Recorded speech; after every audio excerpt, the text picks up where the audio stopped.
तत् शब्द यहाँ आया है प्रत्यक्ष के लिए। तत् मुख्यम प्रत्यक्षम, वह मुख्य प्रत्यक्ष कौन? केवल ज्ञान। केवल ज्ञान मुख्य प्रत्यक्ष है। और वो कब प्रकट होता है? सर्वथा आवरण विलये, सर्वथा पूरी तरह से। आवरण का लय यानी पर्याय, पूरी तरह से आवरण का क्षय हो जाने पर चेतन से स्वरूप आविर्भाव, चेतन आत्मा के स्वरूप का प्रकटीकरण ही मुख्य केवल प्रत्यक्ष है। देखिए, प्रत्यक्ष का जब ये वैशिष्ट्य बता दिया गया कि प्रत्यक्ष भी प्रमाण है और वह सम्यक अर्थ निर्णयात्मक होता है, प्रमाण का सामान्य लक्षण में घटित, तो प्रत्यक्ष का विशेष लक्षण है वो है वैशद्य। उसमें वैशद्य यानी स्पष्टता भी होती है।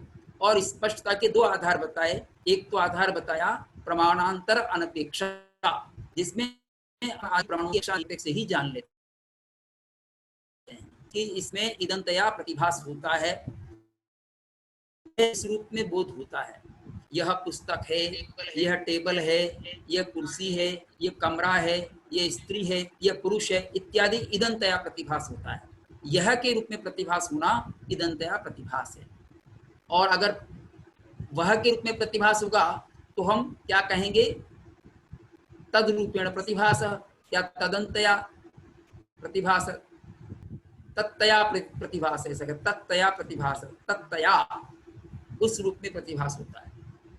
तो सर्वथा आवरण विलय, पूरी तरह से जब ज्ञानावरण का विलय हो जाता है, क्योंकि ज्ञान का संबंध इसी से है, केवल ज्ञान से संबंध है। यद्यपि वहां मोह कर्म का क्षय हो जाने के पश्चात तीन कर्म एक साथ क्षय होते हैं, ज्ञानावरण, दर्शनावरण और अंतराय।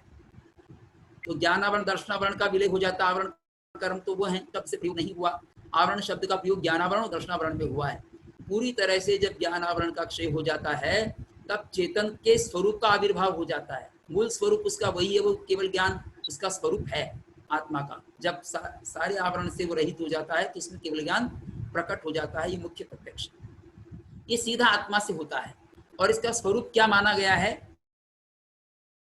निखिल द्रव्य पर्याय साक्षात्कारी, जो समस्त द्रव्यों और पर्यायों का साक्षात ज्ञान करता है, साक्षात जानता, वो केवल है। केवल ज्ञान प्योर ज्ञान है, केवलम शुद्धम, शुद्ध अर्थ में केवल शब्द का प्रयोग होता है। असाधारण भी है ये, और समस्त को विषय कर देता है, समस्त द्रव्यों समस्त पर्यायों को। अब वृत्तिकार क्या कहते हैं? वृत्ति में हेमचंद्र क्या कहते हैं? तत् इति, इसमें जो तत् शब्द है उसके संबंध में कह रहे हैं प्रत्यक्ष परामर्शार्थम, यह प्रत्यक्ष का परामर्श करने के लिए, प्रत्यक्ष का विचार करने के लिए। यानी ये प्रत्यक्ष का द्योतक है। तत् सर्वनाम शब्द है। सर्वनाम शब्द यहाँ प्रत्यक्ष के लिए आया है, वैशद्य के लिए नहीं आया, क्योंकि इसके पूर्व तो वैशद्य का भी कथन हो गया था। लेकिन यहाँ तत् किसके लिए आया है? प्रत्यक्ष के लिए। ये स्पष्ट कर रहे हैं, अन्यथा अनंतरमेव वैशद्यम अभिसंबध्येत। अन्यथा क्या होता अगर ये स्पष्ट नहीं करते, प्रत्यक्ष परामर्शार्थम नहीं लिखते, तो अन्यथा कोई ऐसा भी समझ सकता था अनंतरमेव, इसके ठीक पूर्व ही जो वैशद्य शब्द आया है उसके साथ संबंध हो जाता, इस वैशद्य के साथ संबंध हो जाता। उस संबंध का निषेध करने के लिए और ये बताने के लिए कि तत् शब्द का यहाँ प्रत्यक्ष के साथ परामर्श हुआ है। प्रत्यक्ष प्रत्यक्ष का द्योतक है। तो आगे कहते हैं, दीर्घ काल निरंतर सत्कारा सेवित रत्नत्रय प्रकर्ष पर्यन्ते एकत्व वितर्का विचार ध्यान बलेन निश्शेषतया ज्ञानावरणादीनां घाति कर्मणां प्रक्षये सति चेतना स्वभावस्य आत्मनः प्रकाश स्वभावस्येति यावत् दीर्घ काल निरंतर सत्कारा सेवित। अब जब ये प्रकट होता है तो कैसे प्रकट होता है और इसकी विशेषता क्या है? ये प्रकाश स्वभाव वाला है आत्मा। और ये मुख्य क्यों कहा है? मुखमिव शरीरस्य सर्व ज्ञानानां प्रधानम मुख्यम प्रत्यक्षम। ये भी हम साथ में समझ लें। जैसे शरीर में शरीरस्य मुखमिव, शरीर में जैसे मुख प्रधान होता है, मुख हमको नजर आ जाता है, पूरा शरीर ढके रहने पर भी मुख जो है वो ऊपर होने से हमको नजर आ जाता है, वो प्रधान होता है। ऐसे ही सर्व ज्ञानानाम, समस्त ज्ञानों में जो प्रधान है, मुख्य है, मुख्यम प्रत्यक्षम, समस्त ज्ञानों में मुख्य प्रत्यक्ष केवल। ये कैसे प्रकट होता है उसके बारे में बता रहे हैं। कब प्रकट होता है? दीर्घ काल निरंतर सत्कारा सेवित रत्नत्रय प्रकर्ष पर्यंते। यह कब प्रकट होता है? दीर्घ काल तक, लंबे समय तक, निरंतर, बिना किसी व्यवधान के, सत्कारा सेवित, आदर पूर्वक सेवन किए जाने पर। किसका सेवन कर रहे हैं? रत्नत्रय। रत्नत्रय क्या है? सम्यक दर्शन, सम्यक ज्ञान और सम्यक चारित्र।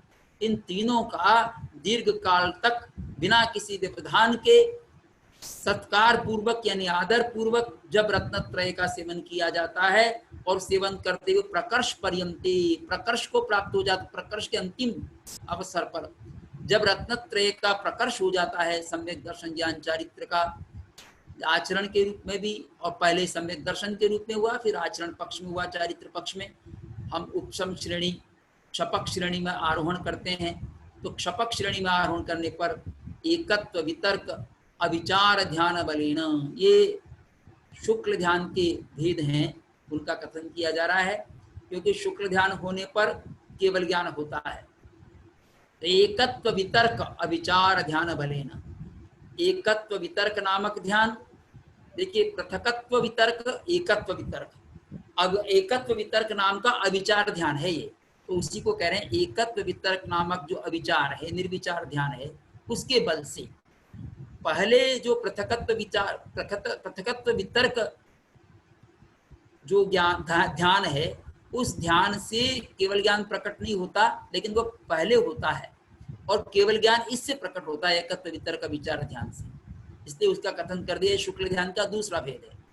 एकत्व वितर्क विचार ध्यान बलेन, इस ध्यान के बल से निश्शेषतया, पूर्ण रूप से, ज्ञानावरणादि नाम घाती कर्मणाम प्रक्षेपति, पूर्ण रूप से ज्ञानावरणादि घाती कर्मों का क्षय होने पर, ज्ञानावरणादि आदि में दर्शनावरण भी आ गया, अंतराय भी आ गया, इन घाती कर्मों का क्षय होने पर चेतना स्वभावस्य आत्मनः प्रकाश स्वभावस्येति, जो चेतना स्वभाव वाला है आत्मा, आत्मनः षष्ठी में है, चेतना स्वभाव वाले आत्मा के यावत, क्या दूसरे शब्दों में कहें तो प्रकाश स्वभावस्येति, जो प्रकाश स्वभाव वाला है, प्रकाश स्वभावस्येति, प्रकाश स्वभाव वाला कह दो इसको, चेतना स्वभाव वाला, प्रकाश स्वभाव वाला भी है।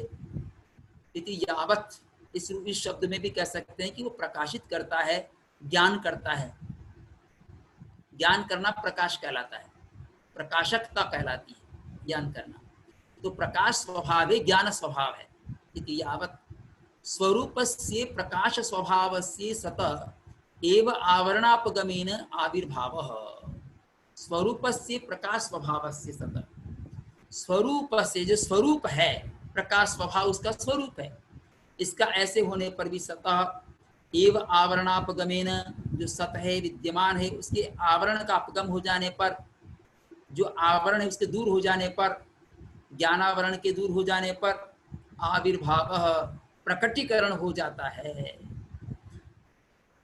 उसी को आगे समझा रहे हैं, आविर्भूतम स्वरूपम मुखमिव शरीरस्य सर्वज्ञानानां प्रधान मुख्यम प्रत्यक्षम, वो आविर्भावी मुख्य प्रत्यक्ष है, जिसको कहा आविर्भूतम स्वरूपम मुखमिव शरीरस्य, उसका जैसे शरीर में मुख है प्रधान, उसी प्रकार से समस्त ज्ञानों में जो प्रधान है, ऐसा मुख्य केवल प्रत्यक्ष प्रकट होता है।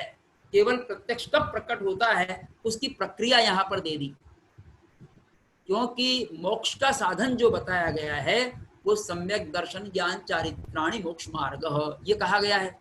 तो मोक्ष मार्ग कहा है तो केवल ज्ञान भी उसी से प्रकट होगा, सम्यक दर्शन ज्ञान चारित्र से प्रकट होगा। उसी और जो साधना के अंग हैं, जिनमें स्थितिघात रसघात होता है, जिनमें उपशम श्रेणी क्षपक श्रेणी होती है, वो भी सब चारित्र के अंतर्गत आ जाएगी, सम्यक चारित्र में उसका भी समावेश हो जाएगा। इसीलिए तब यथाख्यात चारित्र हो जाता है, यथाख्यात चारित्र केवली को हो जाता है। निरंतर सत्कारा सेवित, निरंतर जब दीर्घ काल तक, निरंतर जब आदर पूर्वक सेवन करेंगे सम्यक दर्शन ज्ञान चारित्र का, ऐसे ही नहीं उपेक्षा भाव से सेवन करने का नहीं कहा, आदर पूर्वक सेवन करेंगे रत्नत्रय का, और जब उसका प्रकर्ष हो जाएगा यानी उसकी अंतिम चरम सीमा पहुंच जाएगी, तब ऐसा होने पर पर्यंत शिखर पर पहुंच जाएंगे, तब ये ध्यान होगा दूसरा शुक्ल ध्यान, एकत्व वितर्क विचार नामक जो शुक्ल ध्यान है, इसके बल से, इसके सामर्थ्य से निश्शेषतया यानी पूर्ण रूप से ज्ञानावरणादि नाम घाती कर्मणाम, ज्ञानावरणादि जो 4 घाती कर्म है, अब 4 घाती कर्मों में एक घाती कर्म मोहनीय का तो पहले क्षय हो जाता है, उसके बाद 3 का क्षय एक साथ होता है, अंतराय, ज्ञानावरण, दर्शनावरण और अंतराय का। इन घाती कर्मों का क्षय होने पर चेतना स्वभाव से आत्मा, आत्मा का स्वभाव क्या है? चेतना, चेतनता है आत्मा में, चेतना का अनुभव आत्मा से होता है, ये स्वभाव है उसका। और जहाँ चेतना है वो ज्ञान दर्शन होता है, इसी को प्रकाश स्वभाव कह दिया है। जानने के जो स्वभाव है उसी को प्रकाश स्वभाव कहा है। प्रकाश स्वभाव से यावत, इसको प्रकाश स्वभाव भी कह सकते हैं।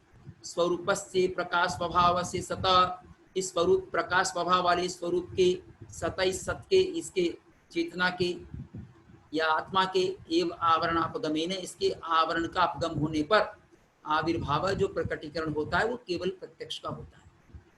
इसी को आगे कह दिया आविर्भूतम स्वरूपम मुखम शरीर से, शरीर के जैसे शरीर में मुख प्रधान होता है उसी प्रकार समस्त ज्ञानों में जो प्रधान है, समस्त ज्ञान कौन से हैं? 5 ज्ञान हैं, 5 ज्ञानों में ये प्रधान है। 5 ज्ञान कौन से हैं? आभिनिबोधिक ज्ञान, श्रुत ज्ञान, अवधि ज्ञान, मना पर्याय ज्ञान और केवल ज्ञान।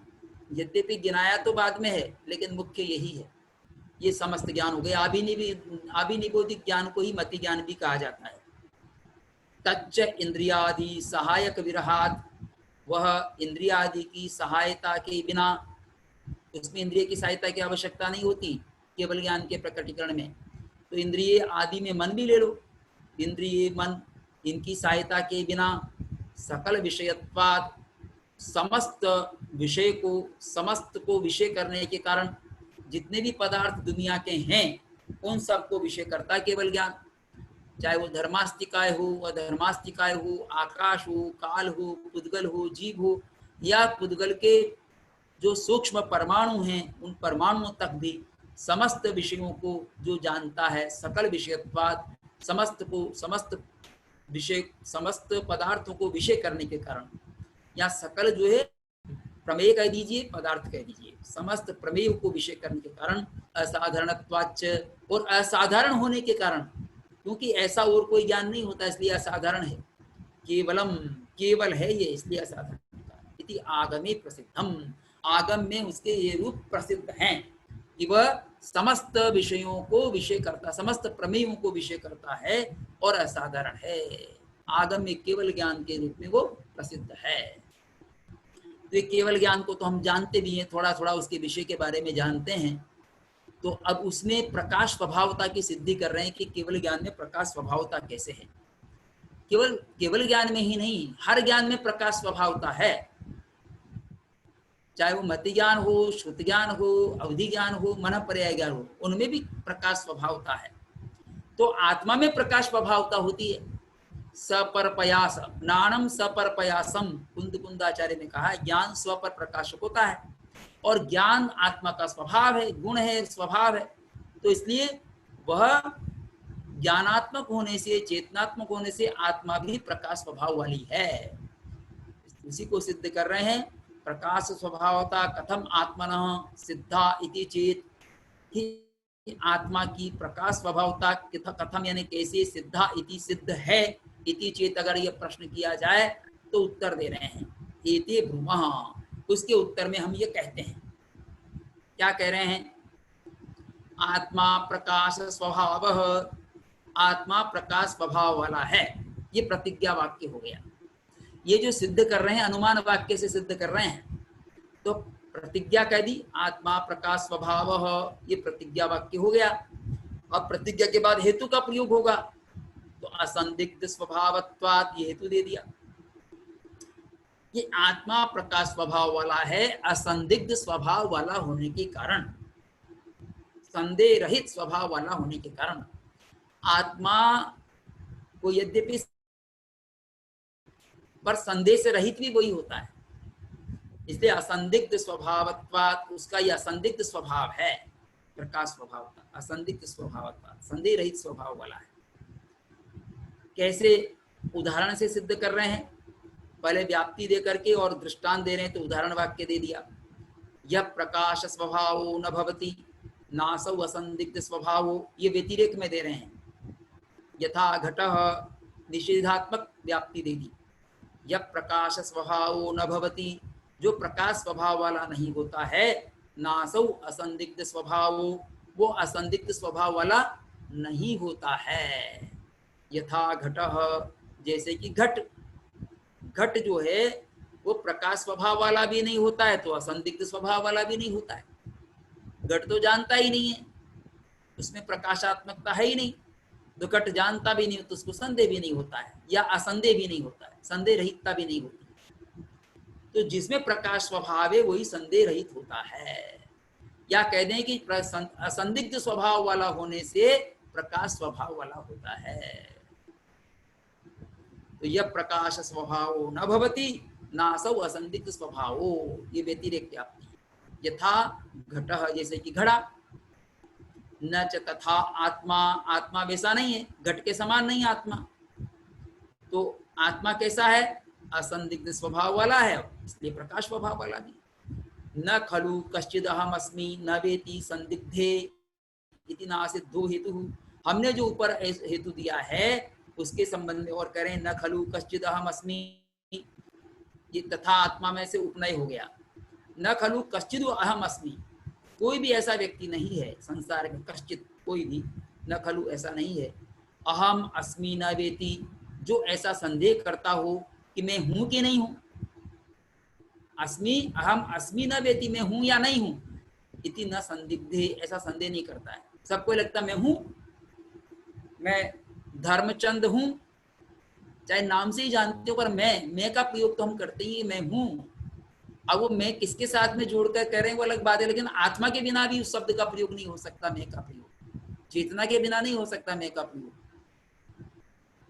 प्रकाश स्वभावता के बिना नहीं हो सकता उसका प्रयोग। इसलिए अहम, मैं हूं, कश्चिद अहम अस्मि न वेति, मैं हूं या नहीं हूं ऐसा कोई संदेह नहीं करता, ना संदिग्धे, ये प्रथम पुरुष एक वचन। इति नासिद्धो हेतु, ये हेतु असिद्ध नहीं है, हेतु असिद्ध नहीं है, ये हेतु सही है। असिद्ध हेतु हेत्वाभास की कोटि में आता है, ये असिद्ध नहीं है, इसलिए ये हेतु सही है। ये जब हेत्वाभास आएंगे तब हम समझेंगे। तथा आत्मा प्रकाश स्वभाव, वैसे ही आत्मा प्रकाश स्वभाव वाला है, यानी इससे ये फलित हो जाता है, ये निगमन वाक्य हो गया। आत्मा प्रकाश स्वभाव, आत्मा प्रकाश स्वभाव नहीं, दूसरा हेतु दे रहे हैं। तथा उसी प्रकार से अन्य एक हेतु दे रहे हैं, आत्मा प्रकाश स्वभाव बोधित्वात्, आत्मा प्रकाश स्वभाव वाला है बोधा होने से, बोधित्वात् ये दूसरा हेतु दे दिया। यानी एक हेतु देने से भी काम चल सकता था, पर एक हेतु के साथ दूसरा हेतु भी दे रहे हैं। किस बात की सिद्धि करने के लिए? आत्मा प्रकाश स्वभाव वाला, इसको सिद्ध करने के लिए एक हेतु दिया। दूसरा जो हेतु दिया है, आत्मा प्रकाश स्वभाव बोधित्वात्, बोधा होने से यानी जानने वाला होने से, गायक स्वभाव वाला होने से भी आत्मा प्रकाश स्वभाव वाला है। यह प्रकाश स्वभाव न भवति नासौ बोधा, जो प्रकाश स्वभाव वाला नहीं होता है, यहाँ भी उसी तरह का व्यतिरेक दृष्टांत दे रहे हैं, उदाहरण दे रहे हैं, व्याप्ति व्यतिरेक व्याप्ति। यह प्रकाश स्वभाव न भवति, जो प्रकाश स्वभाव वाला नहीं होता है, नासौ बोधा, वो बोधा नहीं होता है, जानने वाला नहीं होता है। यथा घट, जैसे कि घट, वापस घट का उदाहरण दे दिया है। घड़ा बोधा स्वभाव वाला नहीं होता, वो कुछ भी नहीं जानता अपने बारे में, हम ही जानते उसके बारे में। तो जैसे घट बोधा स्वभाव वाला, या कोई भी अजीव पदार्थ कह दें, अजीव पदार्थ कोई भी बोधा स्वभाव वाला नहीं होता, जीव भी बोधा होता है, जानने वाला जीव होता है, अजीव तो कोई जानता नहीं है। हम चूंकि अजीव पदार्थों से परिचित है, अजीव में भी पुद्गल पदार्थों से परिचित है, तो पुद्गल का उदाहरण देना ठीक है। धर्मास्तिक प्रकाश भी तो पुद्गल है। हाँ जी सर, प्रकाश भी तो पुद्गल ही है।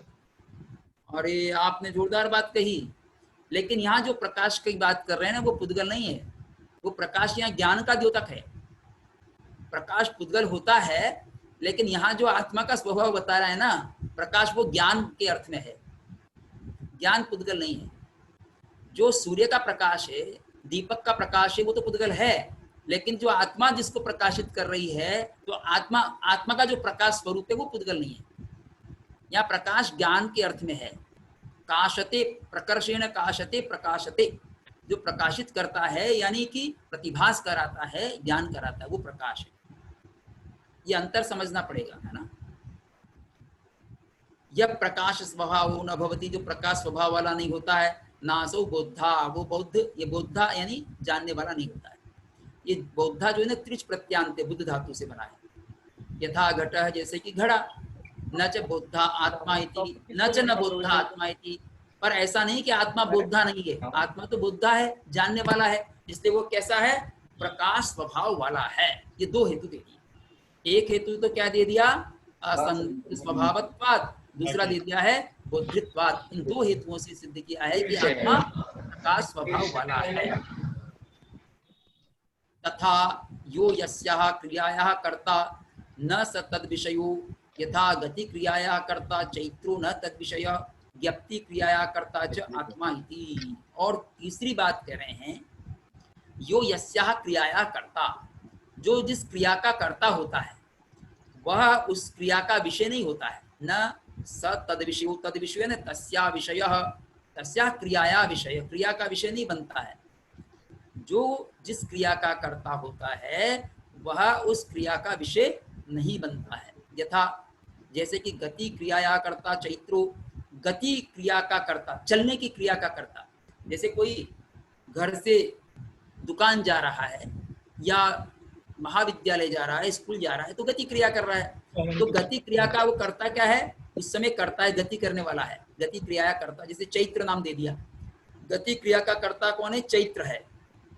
न तद विषय, तो वो चैत्र जो है गति क्रिया का विषय नहीं होता है, क्रिया का विषय कर्म होता है, कर्ता नहीं होता। इसी तरह से ज्ञप्ति क्रियाया कर्ता च आत्मायति, ज्ञप्ति क्रिया का कर्ता कौन है, आत्मा है। ज्ञप्ति क्रिया का यानी जानने की क्रिया का कर्ता कौन है, आत्मा है। जानने की क्रिया तो हो रही है, प्रकाश स्वभावता है ना, तो जानने की क्रिया हम उसमें करते हैं। तो जानने की क्रिया कौन है करने वाला, वो आत्मा है। उसका कर्ता कौन है, आत्मा है। जानने की क्रिया कौन कर रहा है, आत्मा। गति की क्रिया कौन कर रहा है, चैत्र। बोलने की क्रिया कौन कर रहा है, जैसे मेरा नाम लेते हैं धर्मचंद, बोलने की क्रिया कर रहा है। ऐसे ही ज्ञान की क्रिया कौन कर रहा है, वो आत्मा कर रहा है। ज्ञप्ति क्रिया करता आत्मा। अब ज्ञप्ति क्रिया का ये विषय नहीं बनता है, ज्ञप्ति क्रिया के माध्यम से जिसको जानेगा वो विषय बनेगा। ज्ञप्ति क्रिया करने वाला तो आत्मा है, जानने की क्रिया करने वाला आत्मा है, ऐसा कहें। ठीक, आगे चलते हैं।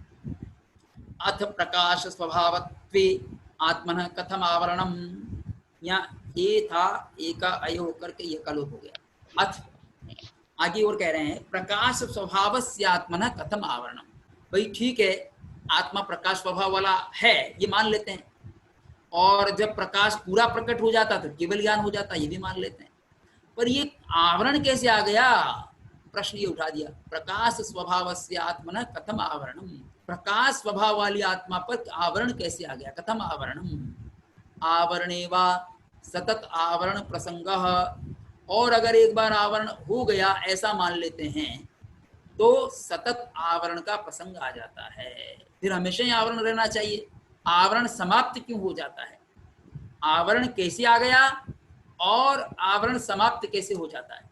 अगर आवरण मानते तो वह सतत रहता है क्या, तो सतत आवरण प्रसंग, अगर आवरण होना ही उसका स्वभाव मान लेंगे तो सतत आवरण का प्रसंग आ जाएगा। लेकिन ऐसा होता नहीं है, नैवम, पर ऐसी बात नहीं है। प्रकाश स्वभावस्यापि चंद्र अर्कादिरिव रजो निहारभ्र पटलादिभिरिव ज्ञानावरणीयादि कर्मभिरावरणस्य संभवात् चंद्रार्कादिरिव च प्रबल पौमान प्रायर ध्यान भावनादिभिर विलयस्येति। कह रहे हैं नैवम, ऐसी बात नहीं है। क्यों नहीं है, अब उसका भी तर्क दे रहे हैं। अनुमान वाक्य से ये हेतु देकर के सिद्ध करते हैं अपनी बात को। प्रकाश स्वभावस्यापि चंद्र अर्कादिरिव, जैसे प्रकाश स्वभाव वाले और भी हैं। यहाँ प्रकाश स्वभाव जो है ना वो पुद्गल वाला प्रकाश है। प्रकाश स्वभाव वाले से चंद्र है, चंद्रमा प्रकाशित करता है। अर्क है, अर्क माने सूर्य, सूर्य भी प्रकाशित करता है। तो चंद्र अर्कादेह, आदि में और ले लिया, तारे भी हो सकते हैं। तो चंद्र अर्कादे इव, उनके समान, प्रकाश स्वभाव वाले चंद्र अर्कादि के समान क्या होता है वहां पर, वहां भी आवरण आ जाता है। चंद्रमा के बीच में, सूर्य के प्रकाश के बीच में भी आवरण आ जाता है। किसका आवरण आ जाता है? रजु निहार अभ्र पटलादिभिरिव। रज कहते हैं धूलि को, कणों को, धूलि के कण जो हैं वो रज हैं, रज कण आ जाते हैं बीच में। या निहार, निहार कहते हैं धुंध जो आती है आकाश में वो निहार है। कोहरा आ जाता है ना, वो निहार है। कोहरा आ गया, रज आ गया, निहार है, कोहरा आ गया, अभ्र पटल या बादल आ गए। इनके द्वारा रजो निहार अभ्र पटलादिभिरिव, जैसे चंद्रमा और सूर्य का प्रकाश की प्रकाश स्वभावता रज कणों से और कुहरे से या बादलों के समुदाय से आवरित हो जाती है, इसी प्रकार से ज्ञानावरण्यादि कर्म भी आवरण से संभवा। जो आत्मा की प्रकाशकता है वह ज्ञानावरण आदि कर्म भी कर्मों से उन पर आवरण आ जाता है। अब आदि में ज्ञानावरणीय तो है ही, दर्शनावरणीय भी हम ले सकते हैं और उसके पहले मोहनीय भी ले सकते हैं। मोह समाप्त होगा तब ज्ञानावरणीय दर्शनावरणीय समाप्त होगा और अंतराय समाप्त होगा, से आदि कह दिया है। तो इनके द्वारा भी आवरण संभव है। जैसे सूर्य का प्रकाश, सूर्य में प्रकाश स्वभावता है, चंद्रमा में प्रकाश स्वभावता है, लेकिन रजकणों के बीच में आ जाने से या कोहरे के बीच में आ जाने से या बादलों के बीच में आ जाने से वो प्रकाशकता उनकी पूरी प्रकट नहीं होती, आवरण आ जाता है। उसी प्रकार से आत्मा में जो प्रकाश स्वभावता है वो भी पूरा प्रकट नहीं हो पाती है, क्योंकि उसमें भी ज्ञानावरण आदि कर्मों का आवरण संभव है। संभवात पंचमी में दे दिया है तर्क। चंद्रार्कादेरिव च प्रबल पवमान प्राय ध्यान भावनादिभिर्विलयस्येति। चंद्र अर्कादेरिव च, चंद्र और अर्क में क्या होता है? चंद्रमा और अर्क सूर्य।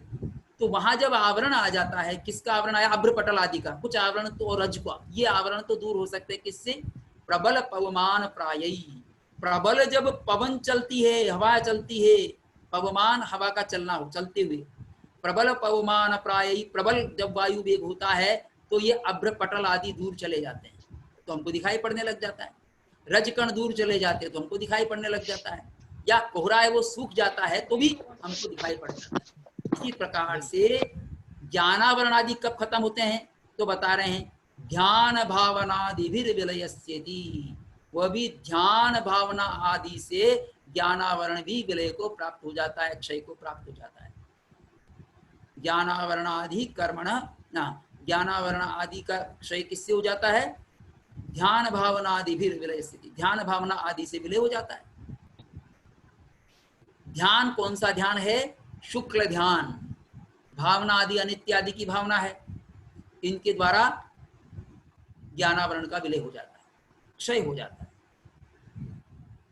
ननु सादित्वे स्यादावरणस्य उपायतो विलय नैवम। अब यहाँ शंका कर रहे हैं, ननु सादित्वे स्याद आवरणस्य उपायतो विलय नैवम अनादेरपि सुवर्णमलस्य क्षारमृत्पुट पाकादीना विलयोपलम्भात। यहाँ एक शंका की गई कि सादित्वे, अगर आवरण को सादी मानेंगे, प्रारंभ मानेंगे, उसका सादित्वे आदि सहित मानेंगे, प्रारंभ मानेंगे, तो स्याद आवरण से उपाय तो विलय, आदि मानने पर तो उसके आवरण का उपाय से विलय संभव है। पर यह तो अनादि है। ज्ञानावरण तो कैसा है? अनादि है। तो उस अनादि ज्ञानावरण का क्षय कैसे हो जाता है? सादी कोई हो, कोई जैसे यहाँ तो सादी है, कहाँ पर? चंद्र अर्क आदि में तो रजकण है, आदि होती है, निहार है, आदि होती है, और अभ्रपटल है, आदि होती है। उनका तो क्षय या दूर हो जाते हैं, वो आवरण दूर चले जाते हैं। तो ननु सादित्व जिनकी आदि होती है उनमें तो हमको समझ में आ रहा है कि उपाय से उसका आवरण दूर हो जाएगा, लेकिन ये तो अनादि काल से चला रहा है ज्ञानावरण, तो इसका क्षय कैसे हो जाएगा? तो उसके उत्तर में कहते हैं नैवम, ये कहना ठीक नहीं है कि शादी होने पर ही आवरण का विलय होता है, क्षय होता है। नैवम, ऐसी बात ठीक नहीं। जो अनादि का आवरण है वो भी दूर हो सकता है। कैसे दूर हो सकता है? उसके लिए अलग उदाहरण दे रहे हैं। अनादेरपि, अनादि के भी सुवर्णमलस्य, अनादि का जो सुवर्णमल है, जो सोने पर मल आया हुआ है वो सुवर्णमल है। सोना जो खान में से निकलता है, खान में से निकलते हुए उसमें मिट्टी रहती है, उसमें जो भी अंश लगा हुआ था, अशुद्ध अंश है, वो अशुद्ध अंश उसमें अनादि से है। क्योंकि वो जाने कब से सोना उसमें पड़ा हुआ है। तो अनादिरपि सुवर्ण मल से, सुवर्ण के मल का दूर कैसे किया जाता है उस मल को? क्षार मृत पुटपाकादिना, क्षार यानी खार, खार का प्रयोग करके, और मृत पुटपाक, मिट्टी के पुटपाक बनाया जाता है, मिट्टी का लेप उस पर किया जाता है, वो पुटपाक है, और उसको तपाया जाता है, और फिर उससे तप करके सोना जब तपता है तो उसकी जो अशुद्धि है वो दूर हो जाती है। तो क्षार मृत पुटपाकादिना विलयोपलम्भात, विलय के उपलम्भ होने से, यानी कि क्षय के प्राप्त होने से, क्षय हो जाता है, विलय हो जाता है उसका, विलयोपलम्भ। तद्वद तद्वदेव अनादिरपि, उसके समान ही, तद्वदेव उसके समान ही, अनादिरपि ज्ञानावरणी आदि कर्मण, अनादि का जो ज्ञानावरणी आदि कर्म है उसका प्रतिपक्ष भूत रत्नत्रयाभ्यासेन, अनादिकाल का जो ज्ञानावरणी आदि कर्म वो भी क्षय हो जाता है। वो कब होता है क्षय? प्रतिपक्ष भूत, जो ज्ञानावरण ये कर आदि कर्म है उनका जो प्रतिपक्ष है, विरोधी है, विरोधी क्या है? रत्नत्रय, सम्यक दर्शन ज्ञान चारित्र, उसके अभ्यास से विलयोपपत्ति, उसका क्षय होना संभव है, क्षय होना संभव होने से। तो यहाँ ये बात स्पष्ट की गई कि क्या अनादि का भी कोई आवरण दूर हो सकता है? चंद्रमा का जो, चंद्रमा पर जो आवरण आता है या सूर्य पर जो आवरण आता है वो तो सादी होता है, अनादि नहीं होता, पर ज्ञानावरण तो अनादि है, उसका कैसे विनाश होगा? तो उसके लिए सुवर्ण का उदाहरण दिया, जो खान में से निकला हुआ सुवर्ण है, खान में से निकला हुआ सुवर्ण पता नहीं कब से उस पर मल चढ़ा हुआ है, लेकिन उसकी भी शुद्धि की जाती है। आजकल शुद्धि का और नया उपाय भी हुआ होगा और प्रयोग करते होंगे स्वर्णकार, मशीनों से भी ठीक करते होंगे, लेकिन ये पुराना प्रयोग है, क्षार का प्रयोग और मृत पुटपाक का प्रयोग, इनके द्वारा और तपा करके उस स्वर्ण को शुद्ध किया जाता है और उसकी अशुद्धि का विलय कर दिया जाता है, नाश कर दिया जाता है। उसी प्रकार से तद्वदेव अनादिरपि, अनादि काल के भी जो ज्ञानावरणीय आदि कर्म हैं उनका भी विलय किया जा सकता, विलय उपपन्न है यानी उचित है। इससे विलय होता है प्रतिपक्ष भूत रत्नत्रयाभासेन, जो ज्ञानावरणीय आदि कर्म का प्रतिपक्ष भूत है, उसका विरोधी है रत्नत्रय, उसके अभ्यास से विलय को प्राप्त हो जाता है। आगे फिर और शंका कर रहे हैं, ये सूत्र थोड़ा बड़ा है पर महत्वपूर्ण है, इसमें एक कॉन्सेप्ट आ गया जैनों का प्रकाश स्वभावता का, आत्मा की प्रकाश स्वभावता का, और आवरण का भी कैसे नाश हो सकता है, अनादिकालीन आवरण। फिर आगे कहते हैं न च अमूर्तस्यात्मनः कथम आवरणमिति वाच्यम, एक शंका ये भी हो सकती है कि अमूर्त, आत्मा तो अमूर्त है, अमूर्त होने का मतलब ये रूप रस गंध स्पर्श आदि से रहित है, तो इस पर आवरण कैसे आ जाता है? न च अमूर्तस्यात्मनः कथम आवरणमिति वाच्यम, अमूर्त आत्मा पर आवरण कैसे आ जाता है कि न वाच्यम, ऐसा नहीं कहना चाहिए, अमूर्त आत्मा पर भी आवरण आ जाता है, कैसे आ जाता है तो उसका आगे बताएंगे। वैसे अनादिकाल से आत्मा कर्मों से युक्त है, तो एक तरह से कर्मों का संबंध होने से उसमें मूर्तता का भी आरोप हो जाता है। अनादिकाल से जो आत्मा है उसमें मूर्तता का भी आरोप हो जाता है, लेकिन इसने मूर्तता का कथन नहीं किया, वैसे ही अमूर्त मान करके कथन कर रहे हैं, पर मूर्त माने बिना बात सिद्ध नहीं होगी। अमूर्त का कथन कर रहे हैं, अमूर्ताया अपि चेतना शक्तिर मदिरा मद ओद्रवादि आवरण दर्शनात्, ये कह रहे हैं अमूर्त जो चेतना शक्ति है, चेतना शक्ति तो अमूर्ति रहती है, शरीर है उसमें चेतना शक्ति तो अमूर्ति ही है, कर्मों का संबंध भी है, शरीर का संबंध भी है, पर कह रहे हैं अमूर्ताया अपि चेतना शक्ति, चेतना शक्ति अमूर्त होते हुए भी उस पर मदिरा मदन को द्रवादिभिर आवरण दर्शनात्, उस पर भी आवरण आ जाता है। तो ये आवरण तो जो कर्मों से युक्त है और हम शरीर में रह रहे हैं उसी पर आवरण आएगा, शुद्ध जो सिद्ध जीव है उन पर आवरण नहीं आएगा। मदिरा मदन को द्रवादि वो हम ही सेवन करते हैं उसका, कोई सिद्ध तो सेवन करेंगे नहीं। मदिरा, मदिरा पान करने पर चेतना शक्ति पर आवरण आ जाता है, आदमी झूमने लगता है मस्ती में और जानता ही नहीं क्या सामने और क्या नहीं है, भूल भुलैया में हो जाता है, तो मदिरा से आवरण हो जाता है। और मदन जब कामांध हो जाता है व्यक्ति तो भी उस पर आवरण आ जाता है, उसको सच्चाई सच्चाई नहीं दिखती। कोद्रव, इस कोद्रव से भी नशा आता है, कोद्रवादि भी, कोद्रवादि से भी आवरण दिखाई पड़ता है, कोदू जिसको बोलते हैं, इनसे भी आवरण दिखाई पड़ता है। तो ये आवरण पैदा करने वाले चेतना पर आवरण आ जाता है, यानी चेतना बराबर काम नहीं करती, जागरूकता नहीं रहती, आदमी जानते भी अनजाना बन जाता है, सामने कौन है, किससे बात कर रहा है, ये उसको बोध नहीं रहता। तो चेतना शक्ति पर इन चीजों से जब आवरण आ सकता है तो अमूर्त आत्मा पर भी कर्मों से आवरण आ सकता है। इस बात को सिद्ध कर रहे हैं। अब आगे नया प्रश्न, अथ आवरणीय तत्प्रतिपक्षाभ्याम आत्मा विक्रियत न वा। अब ये बताइए कि जो आवरणीय कर्म हैं, ज्ञानावरण आदि जो कर्म हैं आवरणीय और तत्प्रतिपक्ष सम्यक दर्शन ज्ञान चारित्र हैं, उनसे आत्मा विकृत होती है कि नहीं होती? आवरणों के द्वारा और उसके प्रतिपक्ष भूत जो सम्यक दर्शन ज्ञान चारित्र हैं, उनसे आत्मा विकृत होती है क्या? तो सम्यक दर्शन ज्ञान चारित्र से तो होगी नहीं विकृत, उससे तो स्वभाव में आएगी, पर इससे तो विकृत हो सकती है। तो विकृत होती है क्या, प्रश्न ये किया। किंचातः, तो इस बारे में क्या कहा जाए, ये कह रहे हैं इस बारे में, एक कोट कर दिया, श्लोक प्रसिद्ध, वर्षा तपाभ्याम किम व्योमनश्चर्मण्यस्ति तयो फलम चर्मोपमश्चेत सोनित्यः खतुल्यश्चेद असत्फलः। वर्षा तपाभ्याम किम व्योमनः, वर्षा और आतप। देखिए जब वर्षा का मौसम है, अभी तो खूब बारिश हो रही है और धूप खिल जाती है, उस दिन आतप हो जाता है, गर्मियों में खूब रहता है, अभी भी कभी कभी आ जाता है। तो वर्षा तपाभ्याम, दो शब्दों का प्रयोग किया, द्विवचन में किया है, तृतीया का द्विवचन है। वर्षा और आतप से किम व्योमनः, व्योम पर क्या फर्क पड़ता है? व्योम यानी आकाश, आकाश पर कोई प्रभाव नहीं पड़ता, वर्षा हो रही है तो हो रही है, आकाश का क्या बिगड़ेगा? धूप खिल रही है तो खिल रही है, आकाश का कोई फर्क नहीं पड़ता। उसका फर्क कहाँ पड़ता है? चर्मण्यस्ति तयो फलम, उन दोनों का फल तो चर्म पर, चमड़ी पर दिखाई पड़ता है। जब हम वर्षा में होते हैं, चमड़ी गीली हो जाती है तो ठंड लगने लगती है, जब हम धूप में खड़े होते हैं तो तपने लगते हैं। तो चर्म पर, चमड़े पर असर आता है उसका, आकाश पर कोई प्रभाव नहीं होता। तो ऐसे ही जो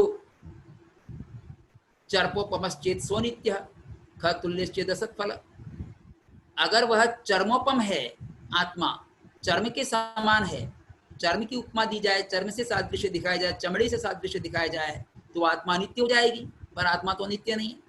खतुल्यश्चेत, अगर वह आकाश के समान है, ख माने आकाश, खतुल्यश्चेत असत्फल, उसका फल नहीं होगा, यानी इसका कोई फल उस पर नहीं दिखाई पड़ेगा, कोई अंतर नहीं आएगा, तो इसमें विकार नहीं आएगा, आत्मा का जैसा स्वरूप है वैसा बना ही रहता है। आवरणीय कर्म आने से भी वही रहता है, सम्यक दर्शन ज्ञान चारित्र उसको प्रकट करा देते हैं, बस ये। तो उसमें कोई विकृत नहीं होता, विकृत प्रतीत होता है लेकिन उसको पूर्ण शुद्ध किया जा सकता है, उस पर कोई असर नहीं होता खास। इति चेत, अगर ऐसा कहते हो तो उसके बारे में कहते हैं, अगर आप ऐसा कहते हो न, ये कहना ठीक नहीं। क्यों ठीक नहीं है? अस्य दूषणस्य कूटस्थ नित्यता पक्षीव संभवात। तो जैन कह रहे हैं कि भाई फर्क तो पड़ता है आत्मा पर। क्यों? कि ये जो आप कह रहे हो, ये दूषण दे रहे हो, यानी कोई विकृत नहीं होगा, तो ये न अस्य दूषण से कूटस्थ नित्यता पक्ष, अगर कूटस्थ नित्य मानते हैं आत्मा को तो भी ये अस्य दूषण से एवं संभवात, इस कूटस्थ नित्यता पक्ष में ये दूषण संभव है। न अस्य दूषण से कूटस्थ नित्यता पक्ष एवं संभवात परिणामी नित्यश्च आत्मा, आत्मा तो परिणामी नित्य है। आत्मा परिणामी नित्य, कूटस्थ नित्य का क्या मतलब है? कूटस्थ नित्य वह है जिसमें केवल द्रव्य की नित्यता ही स्वीकार की जाती है, वो नित्य ही है, अनित्यता किसी भी रूप में स्वीकार नहीं की जाती। जैसे सांख्य दर्शन है, सांख्य दर्शन आत्मा को या कहते हैं पुरुष को कूटस्थ नित्य मानता है, उसमें कभी अनित्यता का समावेश नहीं होता। वो प्रकृति भी वहां पर नित्य ही है, लेकिन प्रकृति में जरूर परिवर्तन होता है, विकार पैदा होता है, और प्रकृति के फिर अन्य तत्व जो है, महत अहंकार आदि तत्व जो है उससे प्रकृति से प्रकट होते हैं, आविर्भूत होते हैं। तो कूटस्थ नित्यता पक्ष में आप ये दूषण दे सकते हो। परिणामी नित्यश्च आत्मा, आत्मा तो परिणामी नित्य, परिणामी नित्य का मतलब है कि जो द्रव्य से तो नित्य है और पर्याय से अनित्य है, वो परिणामी नित्य है, यानी उसमें परिणमनशीलता का धर्म है पर्याय की अपेक्षा से, पर स्वभाव से वो नित्य है, उन्हीं स्वभावों को लेकर के रहता है। ज्ञान दर्शन आदि उसके स्वभाव है तो उसी को लेकर रहता है, ये तो नित्य भी है, कभी समाप्त नहीं होता, पर परिणमनशील भी है। इसलिए परिणामी नित्यता नित्यश्च आत्मा, आत्मा परिणामी नित्य है। इति तस्य पूर्वापर पर्यायोत्पाद विनाश सहितानुवृत्ति रूपत्वात्, तस्य पूर्वापर पर्यायोत्पाद विनाश सहितानुवृत्ति रूपत्वात्, पूर्व और अपर पर्याय का उत्पाद और विनाश होता है। चेतना में भी पूर्व पर्याय का विनाश होता है और अपर पर्याय का उत्पाद होता है। तो पूर्वापर पर्याय उत्पाद विनाश सहितानुवृत्ति रूपत्वात्, सहित अनुवृत्ति रूप होने से इनका अनुवर्तन चलता रहता है।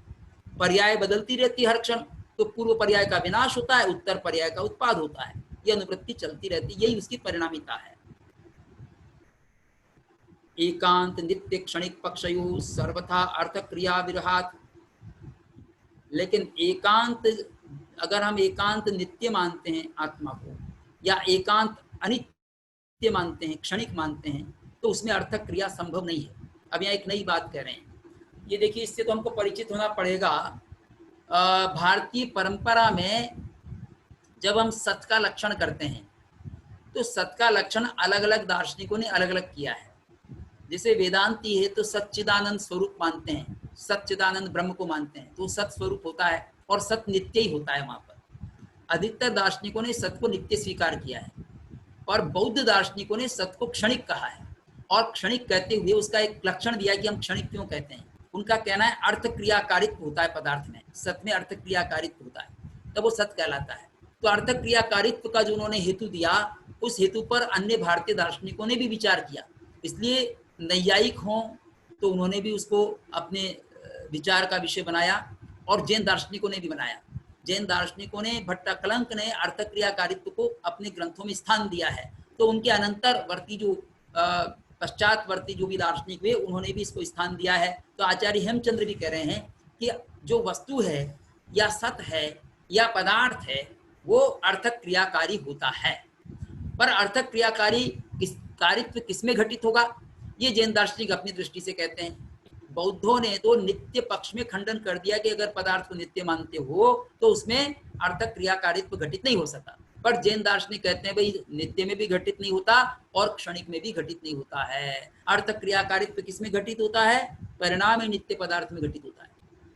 चाहे वो आत्मा हो या अन्य पदार्थ हो, परिणामी नित्य होगा, उसमें अर्थ क्रियाकारित्व घटित होगा। कैसे, इसका विवेचन यद्यपि आगे आएगा, लेकिन मैं संक्षेप में आपको इतना सा ध्यान दिला दूं कि अगर मात्र एकांत नित्य पदार्थ मानते हैं, तो जैन दार्शनिक तर्क देते हैं कि अगर एकांत नित्य पदार्थ है तो वह अर्थ क्रिया कब करता है, प्रथम क्षण में करता है, क्रम से करता है या अक्रम से करता है। पहली बात ये, क्रम से करता है या युगपद करता है। अगर क्रम से अर्थ क्रिया करता है तो उसमें ये सामर्थ्य नहीं है कि नित्य पदार्थ में कि एक ही बार में क्रिया कर दे। अगर उसको क्रम से मानते हो, मान लो, फिर भी क्रम से मान लो, तो क्रम में प्रथम क्षण में अगर वो अर्थ क्रिया कर देता है तो दूसरे क्षण में क्या करेगा, दूसरे क्षण में उसकी अनित्यता हो जाएगी। नित्य पदार्थ, अगर नित्य पदार्थ में क्रम मानते हो तो प्रथम क्षण में कार्य कर दिया तो वो करता ही रहेगा, या तो उसी तरह से, या अगर उसने कर दिया प्रथम क्षण में तो दूसरे क्षण में क्या करेगा। और अगर युगपद मानते हो तो एक साथ कर दिया, फिर आगे उसका स्वभाव खत्म हो जाएगा क्या। तो इसी तरह से वो अनित्य में भी खंडन करते हैं कि अनित्य पदार्थ इसमें क्रम नहीं बन सकता, क्योंकि वो तो हर क्षण अलग अलग है। अनित्य पदार्थ तो हर क्षण नवीन है, धर्म नवीन उत्पन्न होता है, पदार्थ नित्य नया उत्पन्न होता है, उसमें क्रम नहीं बन सकता।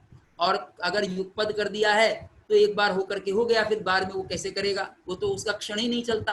तो हम कैसे कहेंगे कि वो युगपद कर रहा है, क्रम से कर रहा है, वो तो खत्म हो जाएगा, उसका वही क्रम समाप्त हो जाएगा।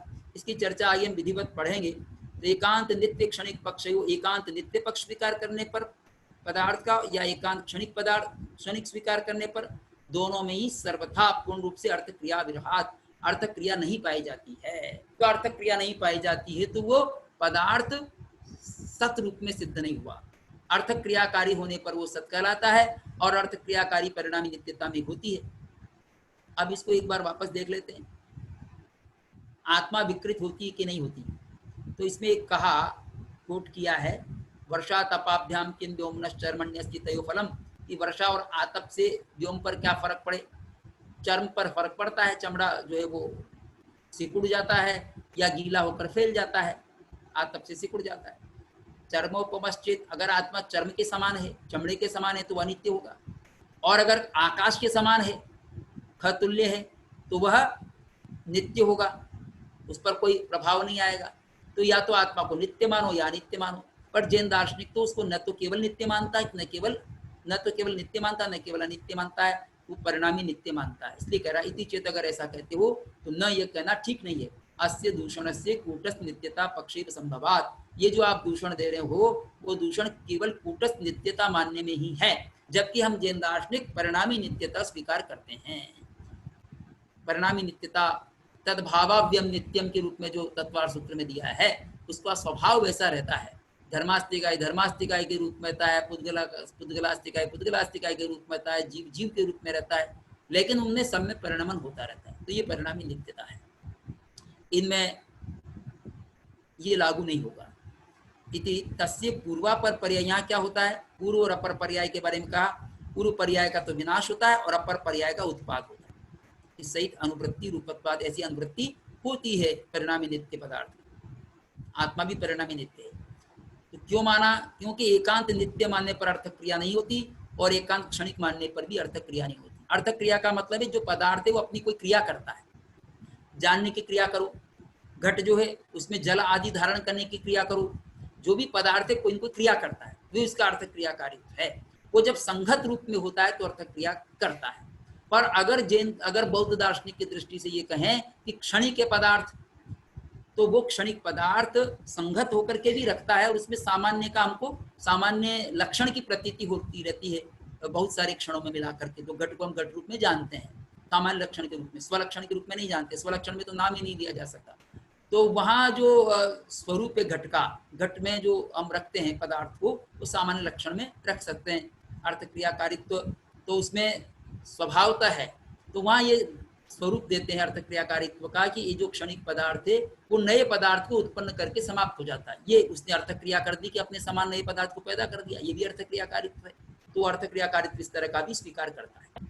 अब आगे ये भट्ट अकलन के लघिय स्तर से दिया सर, जैसे एक घड़ा रखा हुआ है, तो बौद्ध दार्शनिक तो ये मानते हैं कि वो घड़ा क्षण में खत्म हो जाएगा, उसकी जगह दूसरा घड़ा आ जाएगा। हाँ, ऐसा मानते हैं। तो सर दूसरा घड़ा आ जाएगा उसकी जगह, तो हमारे सामने रखे वहीं नए घड़े को जन्म दे दिया उसने, पहले वाले घड़े ने। ऐसे घड़ों की एक श्रृंखला चलती रहती है, संतति होती रहती है, लेकिन उस संतति में हम एकता का भास करते हैं कि ये वही घड़ा है। ये सामान्य लक्षण से हम करते हैं वही घड़ा है, इस रूप में जानते हैं। तो स्वलक्षण सामान्य लक्षण पदार्थ के दो स्वरूप बताते हैं। वो स्वलक्षण सामान्य कल्पित पदार्थ है, जो वास्तविक लक्षण है, जो हर क्षण नष्ट होता रहता है, नया उत्पन्न होता रहता है। लेकिन सामान्य लक्षण से हम उसको वही समझते हैं, उसी की प्रतीति करते हैं। तत् क्रिया न युज्येत नित्य क्षणिक पक्षयोः क्रमाक्रमाभ्याम भावानां सा लक्षणतया मता, सा लक्षणतया मता। ठीक है, अर्थक क्रिया, ये भट्ट अकलन ने बड़े अच्छे ढंग से कह दिया, खंडन करते हुए एक ही कारिका में खंडन कर दिया है, नित्यता का भी और अनित्यता दोनों पक्षों का। अर्थक क्रिया न युज्येत, अर्थक क्रिया युक्त नहीं होती है, उचित नहीं होती है, अर्थक क्रिया युक्त नहीं बैठती है। किसमें? नित्य पक्ष में और क्षणिक पक्ष में। नित्य क्षणिक पक्ष द्विवचन है, षष्ठी का, सप्तमी का द्विवचन है। नित्य पक्षे क्षणिक पक्षे च अर्थक क्रिया न युज्येत। जिस अर्थक क्रिया की चर्चा बौद्ध करते हैं वह अर्थक क्रिया अनित्य पक्ष में या क्षणिक पक्ष में घटित नहीं हो सकती, और जिसकी चर्चा नैयायिक आदि करते हैं वो नित्य पक्ष में घटित नहीं होती। तो कैसे घटित होती है? करें क्रमाभ्याम भावानां सा लक्षणतया मता। क्रम और अक्रम, क्रम से और अक्रम यानी युगपद एक साथ, भावानां पदार्थों में वह अर्थक क्रिया उनके लक्षण के रूप में स्वीकार की गई है। अर्थक क्रिया जो है वो भावानाम यानी पदार्थानाम, पदार्थों के लक्षण रूप में स्वीकार की गई है। क्रम से अर्थक क्रिया होती है, अक्रम से अर्थक क्रिया होती है, इसको लक्षण रूप में स्वीकार किया है, जो कि नित्य और क्षणिक पक्ष में घटित नहीं होती है।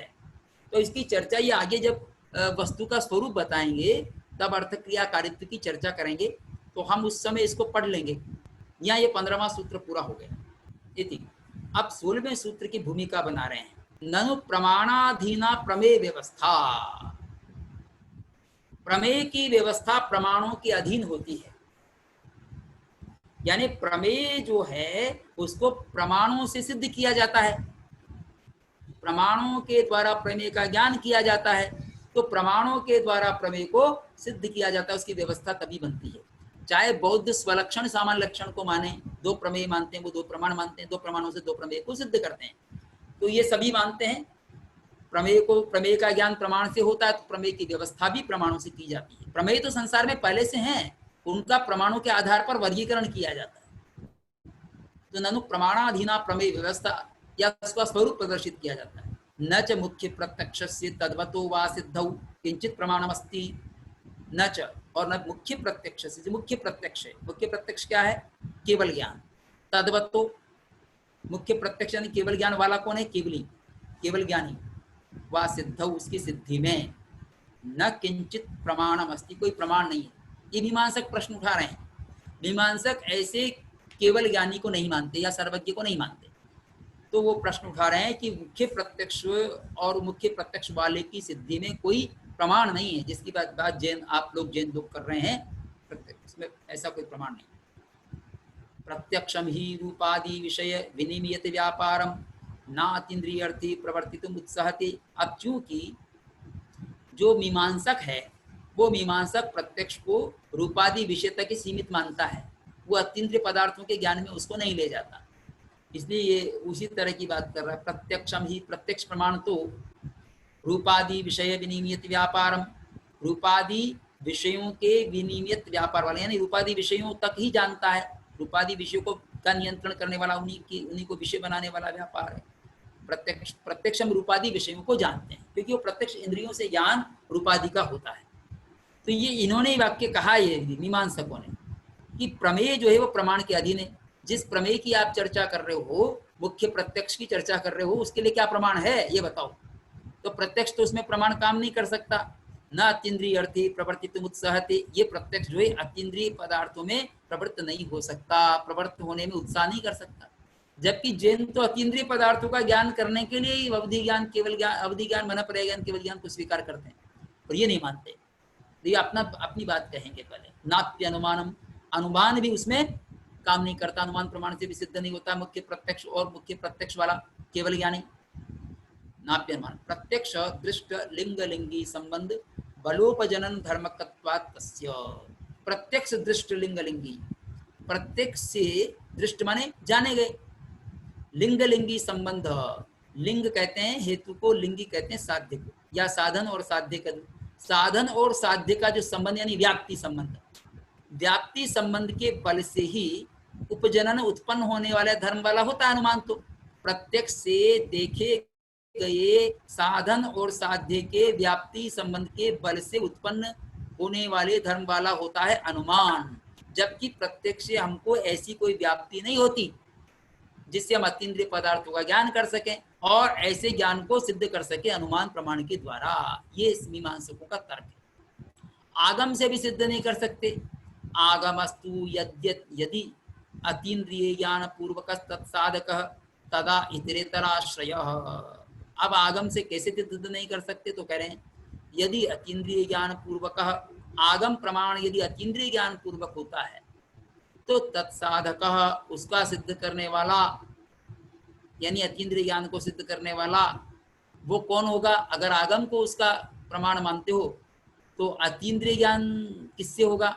ये दोनों एक दूसरे पर आश्रित हो जाएंगे, तो इतरेतर आश्रय, इतरेतर आश्रय दोष हो जाएगा।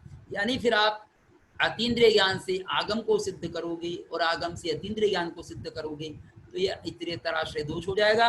इसलिए इससे भी हम केवल ज्ञान जैसे सर्वज्ञता के ज्ञान को हम स्वीकार नहीं कर सकते।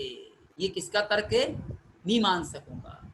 और श्लोक वार्तिक में से भी एक वाक्य कह दिया है, नरते तदागमा सिद्धित नचतेनागमो बिना न रीते। नरते कैसे बना? न रीते, रीते माने बिना, तद आगमा उसके बिना, तद आगमा सिद्धित आगम से सिद्ध नहीं हो सकता, न तीन आगमों बिना, और अतीन्द्रिय ज्ञान के बिना आगम सिद्ध नहीं हो सकता। अतीन्द्रिय ज्ञान के बिना आगम सिद्ध नहीं हो सकता और आगम के बिना अतीन्द्रिय ज्ञान सिद्ध नहीं हो सकता। तो आगमात रीते न तत्, आगम के बिना वह यानी अतीन्द्रिय ज्ञान सिद्ध नहीं हो सकता, और उस तीन आगमों बिना, और तीन बिना और उस अतीन्द्रिय ज्ञान के बिना आगम सिद्ध नहीं हो सकता। आगम के बिना वो सिद्ध नहीं हो सकता, आगम उसके बिना सिद्ध नहीं हो सकता। तो या तो इतरेतर आश्रय दोष हो गया। अभी और चल रहे हैं इसी में, इति इस तरह से अपौरुषेयस्तु तत्साधको नास्त्येव, और जो अपौरुषेय वेद है वो भी उसका साधक नहीं है। अपौरुषेय मानते मीमांसक वेद को, किसी ईश्वर की कृति नहीं मानते और किसी ऋषि की कृति भी नहीं मानते। देखा है ऋषियों ने लेकिन बनाया नहीं, रचा नहीं, इसलिए अपौरुषेय कहते हैं वेद को, पुरुष के द्वारा बनाया हुआ नहीं है वेद। तो उसके बारे में कह रहे अपौरुषेयस्तु जो वेद है तत्साधको नास्ते, वेद भी उसके सिद्ध नहीं करता है। योपी जो कहा गया है, जैसे ये वाक्य कह दिया जिसको हम सर्वज्ञता की सिद्धि में भी कोट करते हैं, लेकिन ये कह रहे हैं कि सर्वज्ञता को सिद्ध नहीं करते, ये तो अर्थवाद वाक्य है, बढ़ा करके बात कह दी है उनकी प्रशंसा में। अपाणिपादो ह्यमनुगृहीता पश्यत्य चक्षुष शृणोत्यकर्णः सवेत्ति विश्वं नहि तस्य वित्ता तमाहुरग्रम पुरुषं महांतम। ये श्वेताश्वेतर उपनिषद में आया है। अपाणिपादो, जिसके पाणी यानी हाथ और पाद यानी पैर, हाथ पैर नहीं है, हाथ पांव नहीं है, ये अमनो मन भी नहीं है, ग्रहीता फिर भी ग्रहण करता है। यहाँ दूसरा एक शब्द जवनो भी दिया गया है, नीचे इन्होंने पंडित सुखलाल जी ने फुटनोट में जवनो शब्द का समर्थन किया। अत्र जवनो इत्येव सम्यक, जवन कहते हैं वेग को, कि पानी और पाद नहीं, हाथ पांव नहीं, फिर भी वेग से चलता है और ग्रहण करता है। और अमन कह देंगे तो अमन मान लो, पानी और पाद नहीं है, मन भी नहीं है, फिर भी ग्रहण करता है। पश्यत्य चक्षु, बिना चक्षु के देखता है, चक्षु नहीं है फिर भी देखता है। सश्रणोत्यकर्णः, कान नहीं है फिर भी सुनता है। ऐसे सर्वज्ञ का स्वरूप वहां वेदों में प्राप्त होता है। सवेत्ति विश्वम, वो विश्व को जानता है, नहीं तस्य वेत्ता, उसका कोई दूसरा वेत्ता जानने वाला नहीं है। तमाहुर अग्रम पुरुषम महानतम, उस पुरुष, उस महान पुरुष को अग्र पुरुष कहा है। यानी वेद भी कह रहा है ये वैसे सर्वज्ञता की बात, लेकिन मीमांसक इसको सर्वज्ञता के अर्थ में नहीं लेता, वही तो अर्थवाद है, बड़ा चढ़ाकर कही हुई बात है, ऐसा होता नहीं। इत्यादि कश्चिद अर्थवाद रूपोस्ति, ये जो वाक्य कहा ये तो कोई अर्थवाद रूप वाक्य, अर्थवाद रूप वाक्य इसकी प्रशंसात्मक वाक्य है, सच्चाई नहीं है, प्रशंसा है, वास्तविकता से बढ़कर कहा जाता है उसका महत्व स्थापित करने के लिए। नासौ प्रमाणम, ये प्रमाण नहीं है।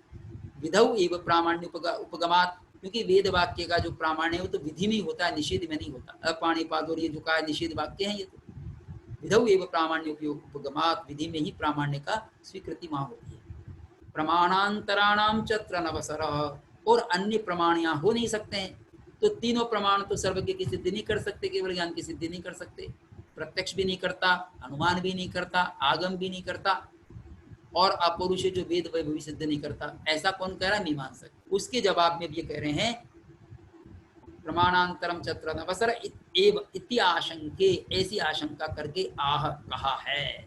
अब ये इससे सर्वज्ञता की सिद्धि करेंगे इस सूत्र से, ये हम कल पढ़ेंगे। प्रज्ञा अतिशय विश्रांति आदि सिद्धि तत्सिद्धि, प्रज्ञा के अतिशय की कहीं विश्रांति होती है इत्यादि की सिद्धि से उस सर्वज्ञता की या केवल ज्ञान की सिद्धि होती है। कल पढ़ेंगे। आप सबको धन्यवाद। नमस्ते सर। नमस्ते। हाँ जी सर, ये जो 14वां सूत्र है वैशद्य के का जो लक्षण है, ये वाह इसमें दिया है, तो क्या ये भी कर सकते हैं और ये भी कर सकते हैं? तो एक अगर लक्षण सिर्फ इतना ही प्रमाणांतरान अपेक्षित अनपेक्ष, तो इतना मात्र भी लक्षण है पूरा? यहाँ दिया ना, कारण वाह शब्दों लक्षणांतरत्व सूचनार्थ, वाह शब्द का प्रयोग क्यों किया है? लक्षणांतर की सूचना करने के लिए, यानी इसके दो लक्षण हैं। अच्छा, तो ये भी एक लक्षण है, दूसरा ये भी लक्षण है।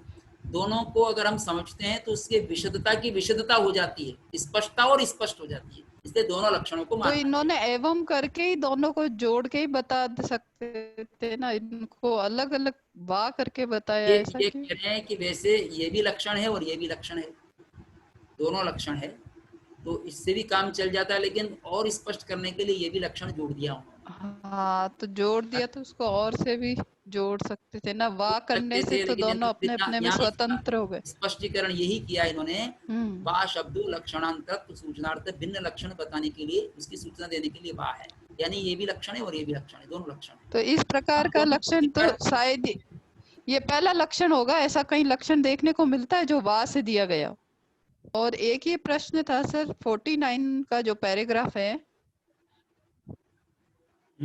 उसमें जो अंतिम 2 लाइनें, यो यस्याः क्रियायाः कर्ता न स तद्विषयो यथा गति क्रियायाः कर्ता चैत्रो न तद्विषयः ज्ञप्ति क्रियायाः कर्ता चात्मेति, यहाँ पर किस प्रयोजन से ये बात कही गई है? जैसे ऊपर में तो प्रयोजन सिद्ध कर रहे हैं, अगर हाँ, यहाँ सिर्फ इतना कह के छोड़ दिया तो यह प्रयोजन क्या है? ये क्या है, आत्मा को ही सिद्ध कर रहे हैं कि आत्मा का स्वरूप जो है ना वो प्रकाश स्वभावता है ना, प्रकाश स्वभावता ज्ञप्ति क्रिया करती है, जानने की क्रिया करती है, इसलिए आत्मा जो है जानने वाला है, इस बात को सिद्ध कर रहे हैं। जानने वाला है ये तो, मगर ये विषय नहीं बन रहा है, ये विषय क्या नहीं बन रहा है, क्या कर्ता विषय नहीं बन रहा है, क्या कहना चाह ये रहे हैं? बौद्धा की स्पष्टता नहीं। विवेचना है एक प्रकार से, जो बौद्धा है ना उसी की व्याख्या है, जानने वाला है ना, इसी की व्याख्या कर दिया है। अच्छा, धन्यवाद सर। वैशद्य शब्द का और क्या अर्थ बनता है?